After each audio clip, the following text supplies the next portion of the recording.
Cube. In short, Cube is a fan-curated draft format, but instead of cracking expensive, difficult-to-open boosters,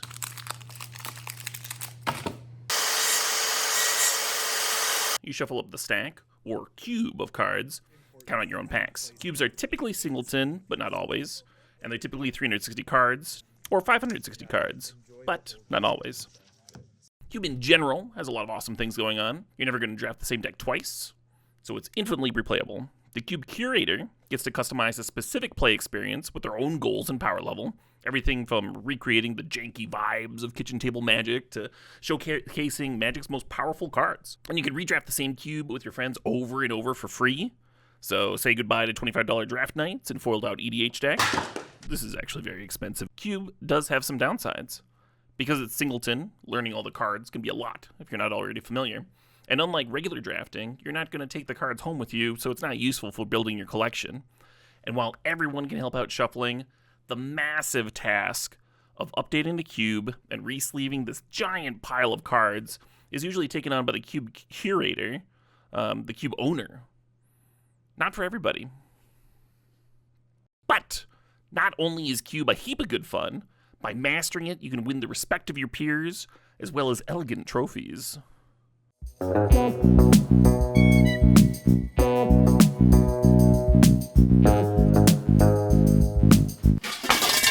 But today we're going to focus on getting into the most popular cube format, Powered and Vintage Cube, the Cadillac of Magic. Pros: why Powered Cube is the best format ever. It's quite exciting. Can you imagine opening a booster pack and seeing a Black Lotus? It's a way to play with some of the most powerful and iconic cards in Magic's history without the work of having to know a precise metagame like Vintage. Because most people already know what a lot of these iconic cards do. It can be easier to learn. Because it's the most popular cube, it's also the most accessible. You can try out Magic Online's version any day of the year, and many cube curators use it as a starting point for their own vintage cubes. Cons: why Powered Cube is the worst format ever. Playing with fast mana can lead to snowbally, low interactive games where somebody gets absolutely destroyed the first few turns. It can be kind of fun to dumpster people, and some people really do enjoy this style of gameplay. But overall, I do see it as a downside. Building a cube to maximize power is going to sacrifice balance, and not every color is going to be equally playable. So Boros seems good. Strategies for beginners. If you're new to a cube, or any format for that matter, I highly recommend looking for archetypes that you're familiar with. If you like attacking, you can focus on getting a nice curve of threats, with some ways to punch through blockers. If you're into combos, you can look for enablers you recognize, try to draft a deck that does the thing as consistently as possible. And if you like control, grab some counters, some sweepers, throw some planeswalkers in, easy. This does a lot for simplifying packs as well. If you're leading towards a particular strategy, like say red or white aggro, then you no longer have to learn 15 new cards when you open your pack. You can instead focus on the few cards that are relevant to what you're trying to do. Now, the exact archetype that you're aiming for isn't open every time, but if you have a direction, the packs are still simplified quite a bit. Say you're looking to play Boros, and you have some premium red creatures like Ragavan and Bombardiers from early packs, but white simply isn't open. Instead, you can slot in some green creatures into the curve, and it doesn't matter much what they do, you'll still end up with a playable deck. Understanding relative color weaknesses can help a lot for color combinations and pick orders.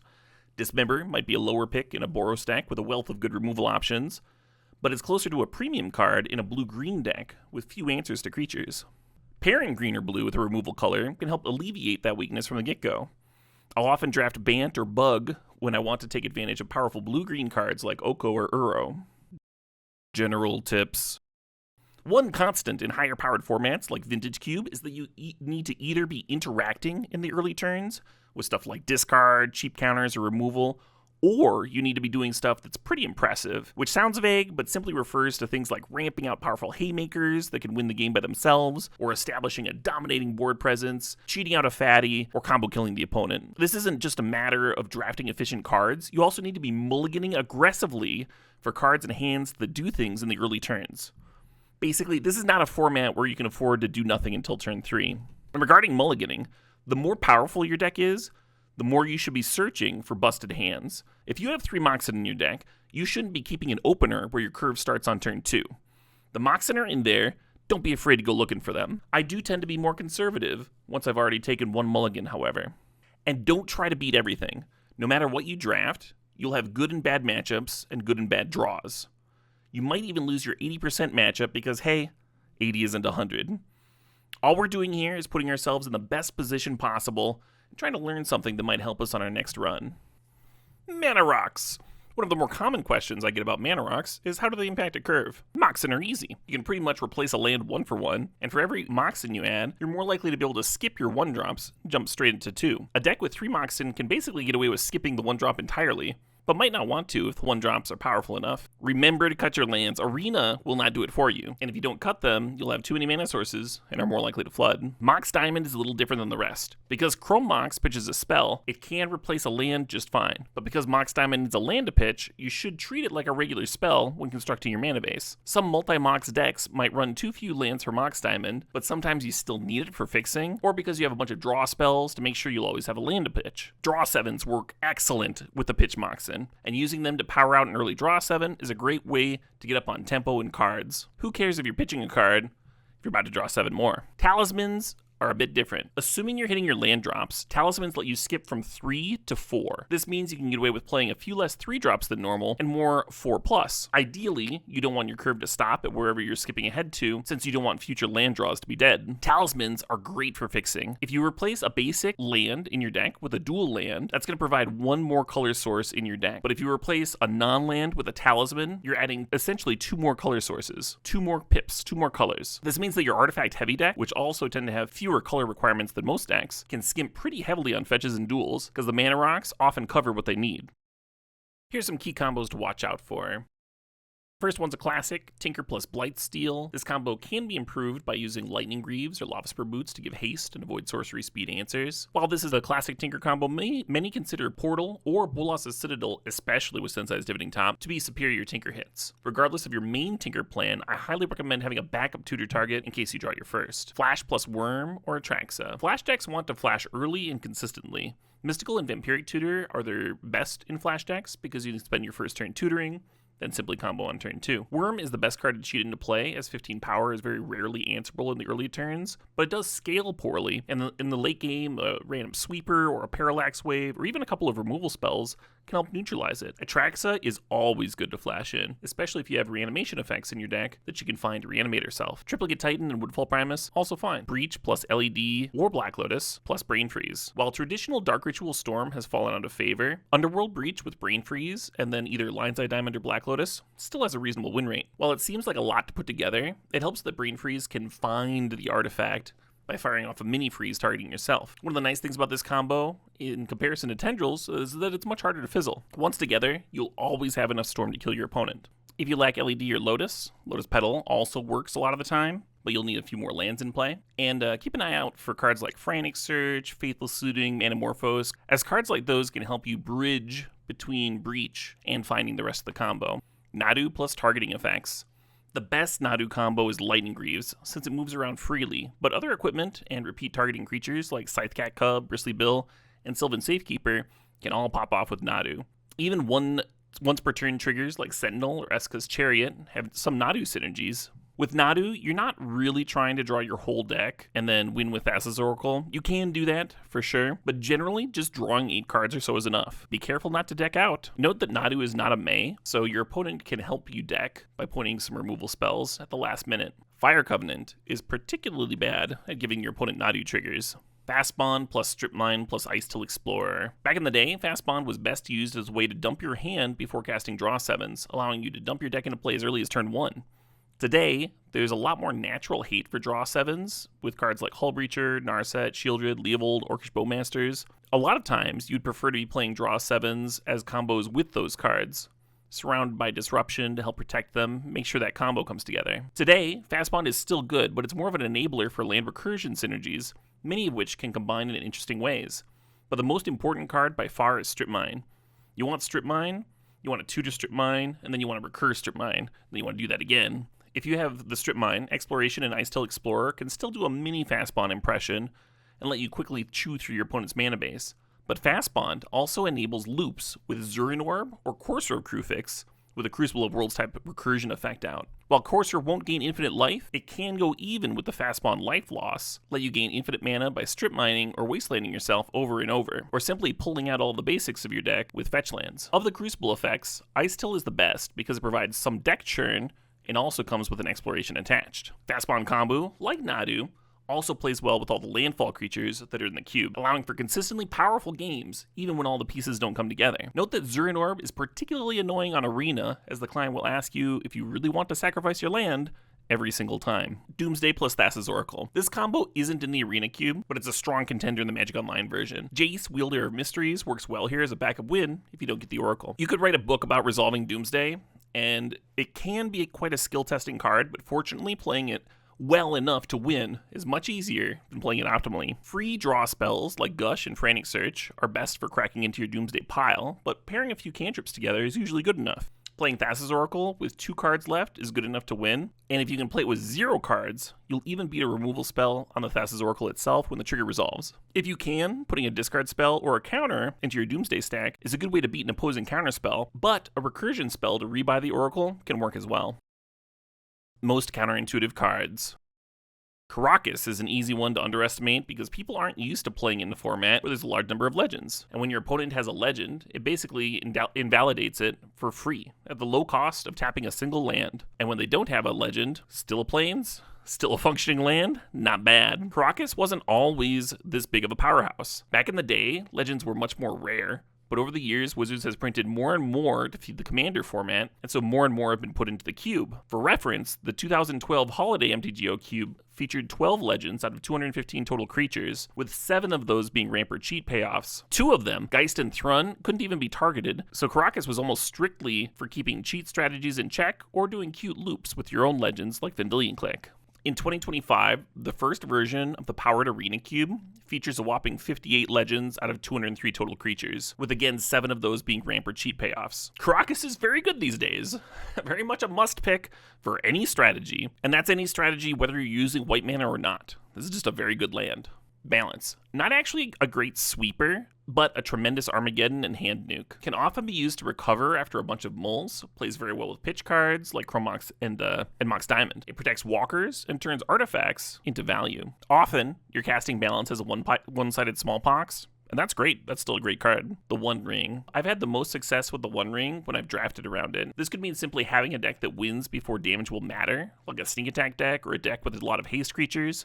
But it could mean prioritizing ways to get rid of it, like bounce spells or sacrifice effects. It can also be looped with Phyrexian Metamorph. Because you're casting the Metamorph from hand, you'll get the extra turn of protection too. I value the One Ring a little higher than Minsc and Boo because it fits more decks, but it is around the same power level. Parallax Wave. Your opponent losing all their creatures for a turn or two absolutely swings creature mirrors, and this alone makes it a premium pick for aggressive strategies. It particularly shines against creature tokens, which will not return. It's less good than a sweeper in a reactive deck, because eventually the creatures will return unless you have something like a Containment Priest. Note that, if you want to save a single creature and have the wave die earlier, you can hold priority and respond to your first activation over and over until you run out, ensuring that the wave will die on your upkeep. This is useful if you have Parallax Wave in play against an opponent with a control deck and they're playing a sweeper. Holding priority is also useful if you have a way to get rid of the Parallax Wave. If you have an instant speed disenchant effect or a bounce effect, you can put however many wave triggers onto the stack and then respond by answering the wave. The Leaves Play ability of the wave will trigger, returning nothing because no creatures have been exiled yet, and then the exile triggers will resolve, removing your opponent's creatures permanently. Pretty nifty.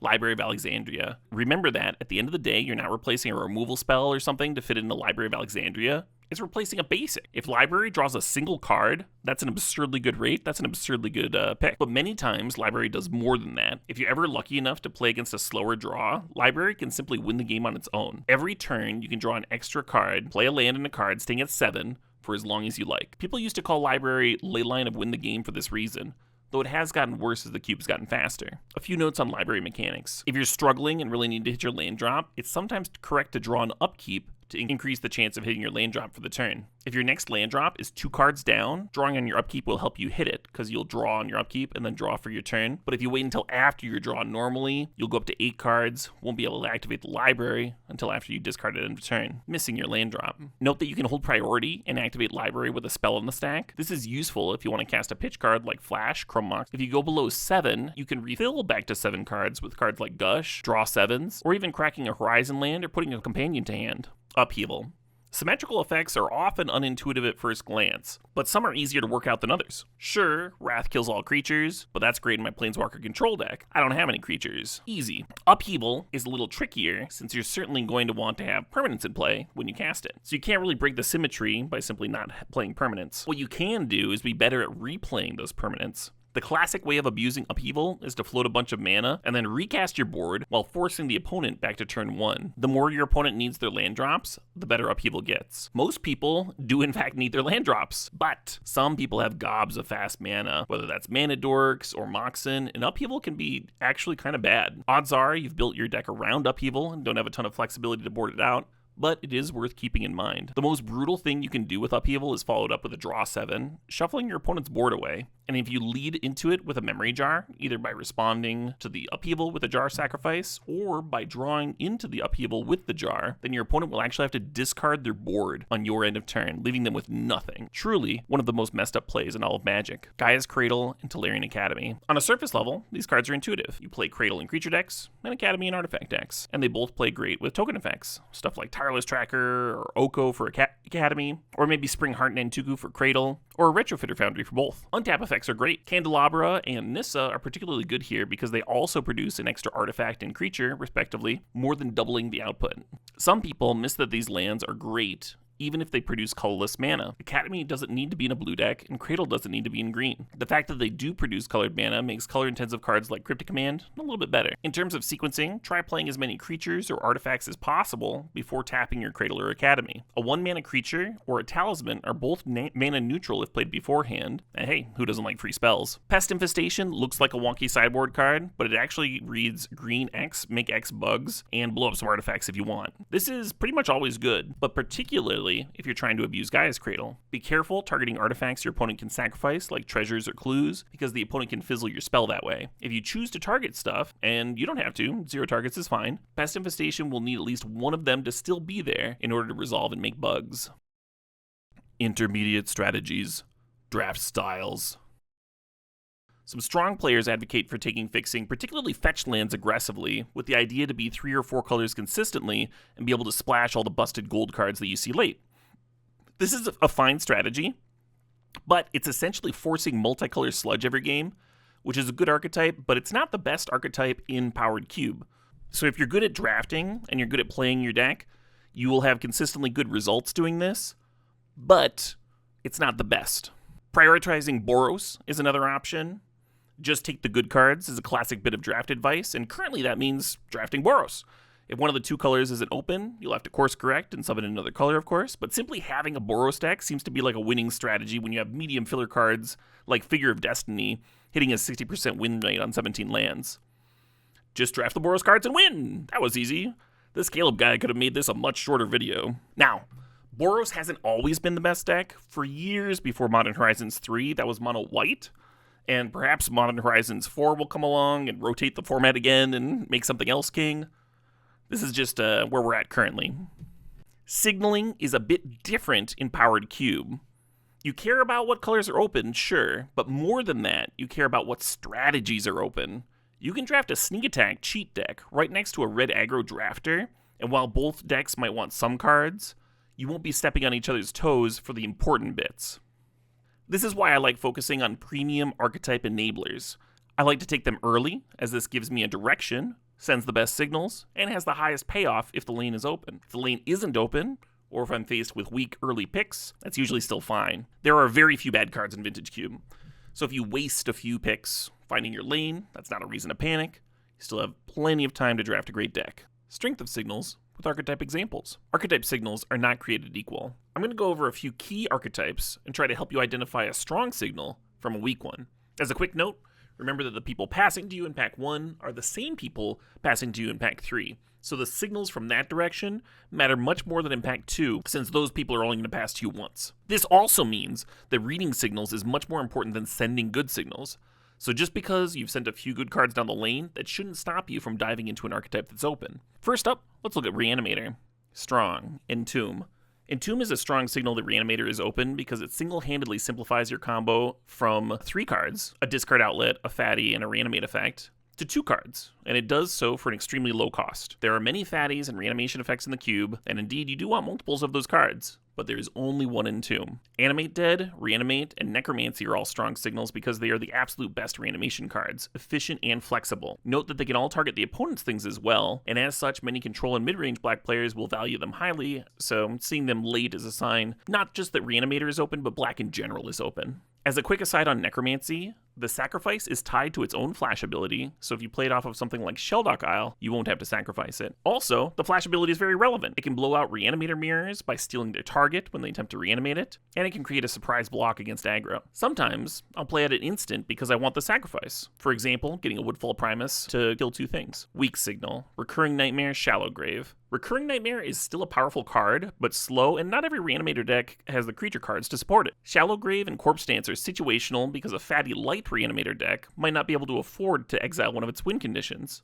Also note that by caring about the graveyard order, you give the opponent an opportunity to interact with your card by killing a creature in play in response, making the freshly killed creature the top card for Shallow Grave. Strong. Minskin Boo. While Minskin Boo is splashable, it's strong enough that a drafter who's on the fence might be tempted to draft red-green aggro, and no red-green drafter is going to pass it. Renin 6. People are less likely to splash for Renin 6, and it's only going to be drafted by red-green or dedicated multicolored decks. While not a huge reason to be red-green, it is a great card, and red-green drafters will rarely pass it. Weak. Orcish Lumberjack. While Lumberjack is quite powerful, basically giving you a Black Lotus every turn, at the end of the day, it is just another dork, and that's something green has plenty of. One of the few benefits of being in red-green is that you can expect this guy, and his synergy cards like Titania, to wheel often. Strong. Sneak Attack. Flash. Flash is simply cheap and effective. If you get past it, you will probably find the creatures that can go well with it. Sneak Attack is extremely powerful and much beloved. Being able to repeatedly activate is huge. Look for big creatures that also help find other big creatures so that you can chain them together. If you're past either of these, then you're likely to find some fatties and other ways of cheating them out. Weak. Through the Breach, Show and Tell. People think you need a critical mass of cheat effects to support an archetype, but if you cast a card and still lose most of the time, then it's not an enabler, it's a trap. Often, Breach will go late because it's simply bad. Show and Tell has a reputation for losing the game, and some players avoid it for that reason. However, unlike Breach, your creature sticks around, and you might be able to cast it early enough to matter. It's not a strong signal, but I still play this card often. Strong. Atraxa, Archon of Cruelty. These are some of the most winning cards to cheat into play. If they're going around, you should almost certainly be able to find a way to cheat them out. I used to include Grizzlebrand in this list, but as the format speeds up, you're less and less likely to be able to immediately draw cards. Note that my best Atraxa decks tend to be able to cast it on the top end, and it's often worth playing a few off-color duels in order to enable that possibility. 7 mana is totally reasonable in a longer game. Weak. Woodfall Primus, Triplicate Titan. These are fine cards to cheat out, and they can give you some nice value, but they don't help chain you into the next thing. Take them if you need them, but they're not much of a signal. Strong. Academy. Tolarian Academy is the reason to be in Artifacts, and it can give you explosive early turns while also ramping you into an overpowered late game. If you're past an Academy, you know Artifacts are open. Tinker can work in lower artifact decks, but it's seen as a key artifact card, and it's a great signal. If you're in artifacts already, don't be afraid to plan ahead, scoop up some top-end artifacts early in anticipation of seeing a Tinker later. Urza and Urza's Saga. While these cards can work in lower artifact decks, they truly shine in higher synergy shells. Great cards. Excellent signals. Weak. Mishra's Workshop. Since you need a solid chunk of 3 casting cost plus cards to make Workshop worth it, maybe 5 and 6 of them, but ideally even more, not every artifact deck can support Workshop, and many artifact drafters will try to wheel it. Not a strong signal, but troubling if it doesn't wheel. Note that if you have a proper Workshop curve, alternate ramp cards like Ancient Tomb, City of Traders, Grim Monolith, and Mana Vault are all excellent because they can give you alternative openers that jump you to the meat of your curve at 3+. If your only capable hands involve Workshop or Academy, you might end up mulliganing to Oblivion a little too often. Weak. Kappa Cannoneer is a great card, extremely powerful and full of synergies. Also easy to power out with either Academy or Workshops. But while people who have those lands want it, those without aren't going to be drawn into artifacts for it, and many artifact drafters will try to table it if there's something more contested in the pack. Mox Opal is similar. Great card, getting a real Mox late is a huge benefit to drafting artifacts, but seeing it early isn't a strong signal due to the commitment. It's not hard to imagine passing it for a Tamiyo or Mana Drain, and then immediately going into artifacts after that. Strong. There's a lot of good reasons to be in Boros, but a Johnny might be at the top of the list, and tops the 17 lands win rate for both experts and beginners alike. Look for red permanents that flip it, like Goblin Bombardments, Gut, Chainsaw, and Goblin Bombardiers. You should also consider splashing a Johnny if you're already in red aggro. Flage is a strong signal. Powerful, difficult to splash, Flage beats aggro mirrors and can grind through piles of disruption. If you get past a Flage, you know Boros is open. Parallax Wave often gets underrated by people new to Cube, so it's more of a mid-signal, but it will win you all of your creature mirrors, and that's a strong draw to white aggro. Note that a white control deck would rather have a real sweeper, so you could have a white control and an aggro drafter sitting next to each other and being somewhat cooperative. Weak. While Figure of Destiny might have a high win rate on 17 lands, it's really just a fine card and riding on the coattails of its archetype. No one's splashing for Figure, and often it's actually getting cut for a premium white early plays. Strong. Psychic Frog. Frog is the best reason to be in blue-black, and fits both Reanimator and Tempo Shells very well. Note that Frog makes for a bad splash because, like other draw engines, you want to get it rolling ASAP, and as a splash, it's unlikely to come down on turn 2. Weak. Leovold, Emissary of Trest. While a fine card, Leovold has been power crept a bit, and there's now a lot of cards that punish drawing extra cards, and they're not as restricting on the mana base. Leovold isn't much of a draw to play Bug these days, and seeing him isn't much of a signal. Strong. Nadu, Winged Wisdom. It's odd to call this a signal because Nadu is basically a whole archetype by itself. The ideal pairing is Lightning Greaves, but the current versions of Vintage Cube have gobs of ways to combo with it, and it's hard not to accidentally draft some. Strong. Teferi, Time Raveler.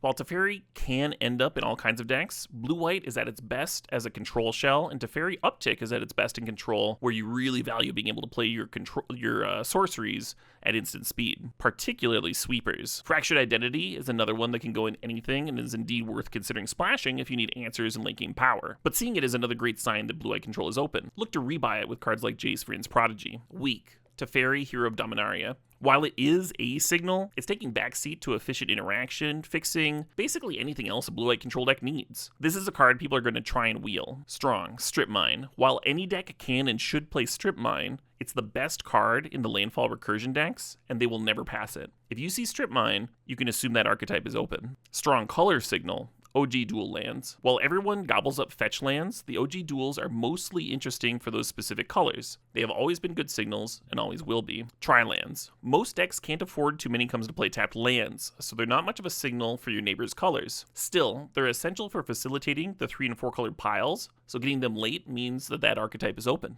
Weak. Other shit. While fixing is important for everyone, people tend to try and wheel the bad duels, so getting them late is nice but not much of a signal. However, try to notice when your bad fixing isn't coming back, because you might need to draft it more aggressively in future packs. Strong. Force of Will. Early interaction is key, making Force a premium powered cube card, but it does require a heavy commitment to blue. Getting it past you is a sign that others aren't willing to fight over the color. Weak. Brainstorm. Another constructed card, Brainstorm also needs some building around.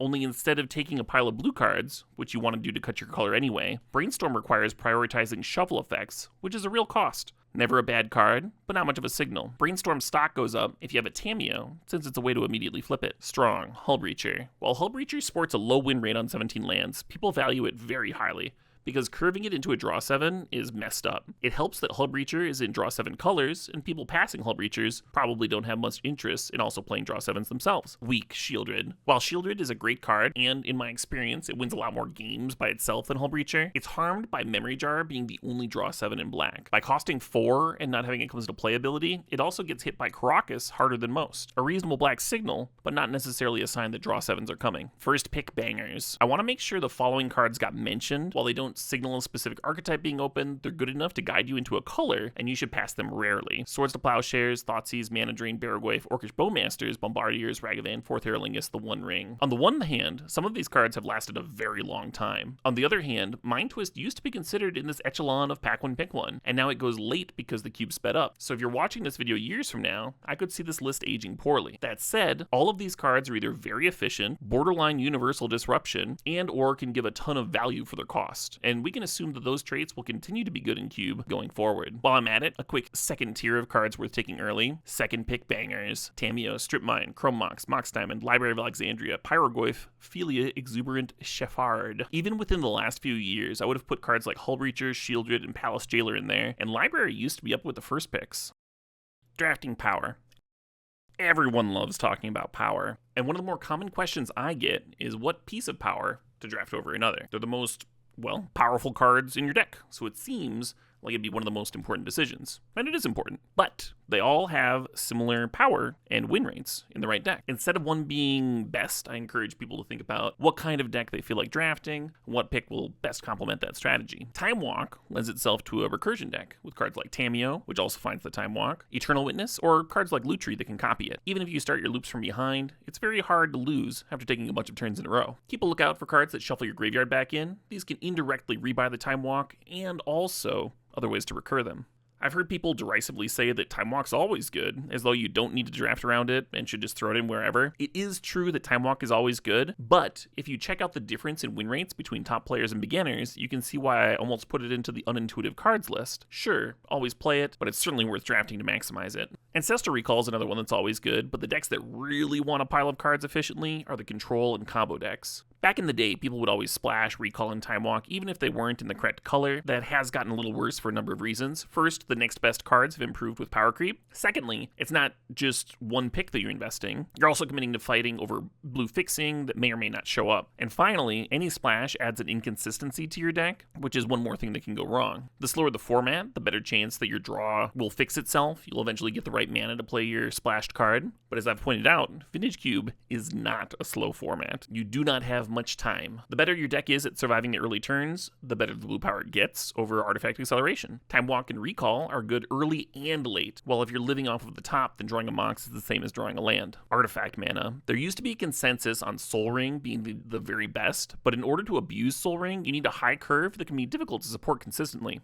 The format is simply too fast to be casting expensive cards slowly, so if you are building a curve around Soul Ring, you need other forms of acceleration besides the ring. Ancient Tomb aggro and Mishra's Workshop piles are the best at doing this. As the format speeds up, there are more decks where I want to spend my turn 1 playing a threat or holding up interaction, and a random Mox is better for that. Mana Crypt features a lot of the same considerations as Soul Ring, but it's much worse in control shells. Fortunately, aggro is a great place to be. One thing that Mana Crypt can do that Soul Ring can't is play a 3-drop on turn 1, and that's also a pretty good aggro thing. If you were going to say a Power 9 card is the absolute best, Black Lotus does let you stay open, and it has the best artifact win rate in 17 lands for users of all skill levels, and unlike the Moxen, it stays good even after the early turns. Looking for ways to rebuy the Black Lotus can give you a cute little burst of value. For this last card, I will admit that messing with what is considered power is bold, but we've already done it by dropping Time Twister and adding Soul Ring and Mana Crypt. I've never seen Karakas included with the power before, but it has the appropriate win rate, it can go into any deck, and it should only continue to improve as Wizards prints more busted legends. Cube curators could balance this by lowering the legend count, but that's fighting with the spirit of Vintage Cube. People really want to play with the coolest toys. Today, taking a Karakas over a Mox is an absolutely reasonable choice, especially if your deck already has a tight curve and won't gain as much from the acceleration. If you're considering passing a Karakas, ask yourself, would I pass a Mox here? That'll get you close to the correct valuation. And with that, your strategic content is over. Those of you who enjoyed the video, who got something out of it, who want to see me do well, please leave a like and a comment. Appreciate you. I thought that I was done recording for this video. However, I realized I left a little bit of a cliffhanger when I opened a booster pack of Shadows over Innistrad and didn't show the contents. I didn't show what I opened. And I know some of y'all are not going to be able to sleep tonight unless I show it off here. So it looks like there is some slight damage along the top. You can see some nicks. Now, that wasn't necessarily done by the Circle Saw. Sometimes defective product does get shipped from Wizards, and they will replace your booster if you send it to them. Now, I might do that with this one. Who knows, right? Because who knows where the damage came from. All right, do a quick little look here. Throttle, now in limited plenty. Witness of Dusk, Chaplain's Blessing, Unruly Mob, classic banger, Intrepid Provisioner, Mage, Open the Road, Skeleton. Oh, every box Skeleton or 2 in my time. Open the Armories, get into the uncommons here. Inner Struggle, Heir of the Falcon Ram, and then pull the pages. We got a constructed playable. Now the rare is